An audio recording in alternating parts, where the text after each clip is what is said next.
Hey, what's up, y'all? It's me, Nate Almighty, and I'm back with another Power Book Full Force, Season 3, Theory and Prediction video. The topic of today's Theory and Prediction video is brought to you by the Movie Bot YouTube channel. Shout out to Movie Bot. And the topic is Claudia is a big problem, based off of the teaser for Power Book Full Force Season 3. Now, if you're familiar with my channel, I've stated many, many times before the reveal that Claudia wasn't dead was that she was not dead and that she will get some kind of big win in season 3 for herself before season 3 is over. But let's see what Movie Bot is talking about. Go ahead, like, share, comment, subscribe if you're new here.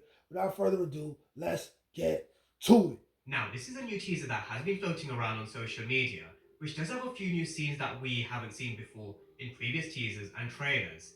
I also believe it has a few scenes that I do think we're probably going to see in episode 3 as well. They've teased that she's the brains, she's wit, she's grit, she's fierce, real, and she's also force. With the teaser rounding off with Claudia mentioning she's the white devil. It's mainly a teaser that's focused and centered a lot more on the female players in Force Season 3, and it's probably our cue to talk about where we are with them post episode 2. We know we have Claudia in jail. We know she's going to be in survival mode after watching the trailer for episode 3. Yup, and she gonna have to do some gangster shit. She probably gonna catch a body in there. She really gonna hurt somebody. Probably get back at the person that stabbed her. She gonna say, if I'm gonna be here, I'm not gonna be pussy. I'm turning up. We are going to see her Claudia's a gangster in action, and just as I mentioned in my breakdown for the trailer, you never bet against someone like Claudia Flynn. She always seems to find a way, even when the odds do seem stacked against her.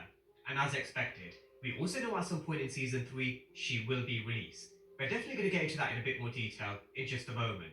We've also got Shanti saying she wants a regime change and also putting a baseball bat to what may be Janelle Lambo. There's also a scene of Tommy and Maria, and you guys all know my prediction when it comes to what I believe is next. Another power pregnancy. But will this time be any different? And finally, law enforcement. We've got Stacey Marks on the hunt, but I do also think the tables will turn at some point in the near future. Still trash, still boring character, blah, blah, blah, blah, blah.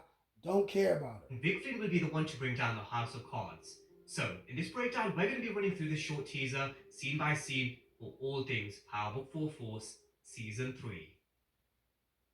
Now, we've already seen the conversation and heard the conversation between Claudia Flynn and Stacey Marks. That's something we saw in episode 2. Vic gave her no choice but to give the Viagra Triangle clubs to the CBI. But that also means Claudia now has it in within the CBI, which is through her girlfriend, Elise. Yep. A character who just simply isn't built for this world. Yep. And I do think we all know the clock is ticking when it comes to Elise's time on Power Book 4. Should definitely die. Force. But the most important thing that came out of this conversation was Claudia telling Stacey that she can help get what she wants in exchange for her freedom. That's Tommy Egan. And we know Stacey Marks just can't resist Tommy Egan, which is why I think she'll probably have Claudia. She better pay attention to how Ghost sent the DNC to tell her to fall the fuck back. Released from jail. But just before we get to Claudia being released, this is something I'm sure we're definitely going to be seeing in episode 3. We've already seen a couple of scenes in the trailer where Claudia will have to be in survival mode. Something which I do wish they did with Tariq in Book 2 Ghost. Keep him in jail, have him have these interactions with... Which is why Tariq should be shot. Davis McLean, law enforcement, Braden coming to visit him, Effie coming to visit him in jail as well, and also seeing one of the consequences of what can happen playing in this world. Him getting absolutely battered and bruised to the point where he has no option but to learn how to throw his hands and defend himself. One scene which I will always remember is him versus Salim. If it weren't for Tariq having a gun, Salim would have probably manhandled him and probably won. And that's against Salim Marshe Freeman.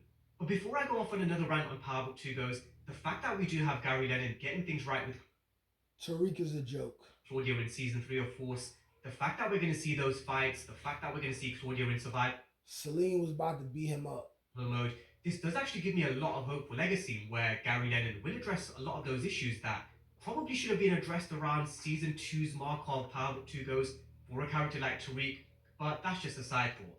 With Force, with Claudia, we're going to see her turn the tables in jail. She's going to show these guys what she's capable of. And as I mentioned in my breakdown for episode 2, or it may have been in my trailer breakdown, Claudia Flynn can be very persuasive, manipulative, and she always seems to find a way for people to do her dirty work. But, having said that, it doesn't look like she's going to be wearing the colour orange for much longer. We are going to see Claudia being released from prison, And there can only be one of two reasons why Stacey Marks would let her out from jail. Because don't forget, she's still a part of a huge RICO case. She's lost Markovich, but she was still looking Claudia is the best character on this show after Tommy. into bad convictions for both Claudia Flynn and Roberto Ortega. But two reasons. One, Stacey Marks has allowed Claudia Flynn to be released because she's going to help her catch Tommy Egan. We know how much Stacey Marks wants Tommy, and to be honest, if you actually gave Stacey Of course, that's not going to work. Marks a trade between Roberto Ortega, Claudia Flynn, and Markovich, where she could swap all those three for just Tommy Egan, she'd definitely do it. The problem is, Tommy's a character who's actually been 3 steps ahead of both Stacey Marks and Claudia Flynn at all times. But is this where the tables are going to slightly turn in Claudia's favour? Does Tommy even know that Claudia is going to be released? Because that definitely is one way to shift. I mean, well, he's going to find out. He's going to find out. The balance of power. If Claudia can go undetected and Tommy doesn't know that she's out, she's making moves in the background, that definitely is one way Claudia can definitely stay 1 step ahead. We only have to look at a recent example in Raising Kanan. Unique. He flew under the radar, causing absolute chaos for Rock and her organization, and she just couldn't work out who it was. She definitely didn't think it was Unique, that's for sure, because she thought he was dead. Same thing here. Tommy may even believe that Claudia is still in jail. I did mention recently that power does sometimes. So when she come and kill JP or somebody, what's Tommy gonna think? Shift from player to player during the season of Power. One moment it might be with Tommy, the next moment it may be with Vic Flynn. Shanti may also look like she's about to take control. So is it about time where we see this for Claudia Flynn? Is it her turn? Her being around just to cause chaos and pull Tommy in a different direction? Claudia Flynn will definitely end season 3 in a winning position. Definitely, it's going to happen. Definitely does make sense. At least that's how I'd have Claudia rise to power for a brief period. But that's number one, to help Stacey Marks catch Tommy and also possibly stay under the radar. Can't teach that shit, nigga. Come on. That's God get that. That's touch my ink. That's on the dome, nigga.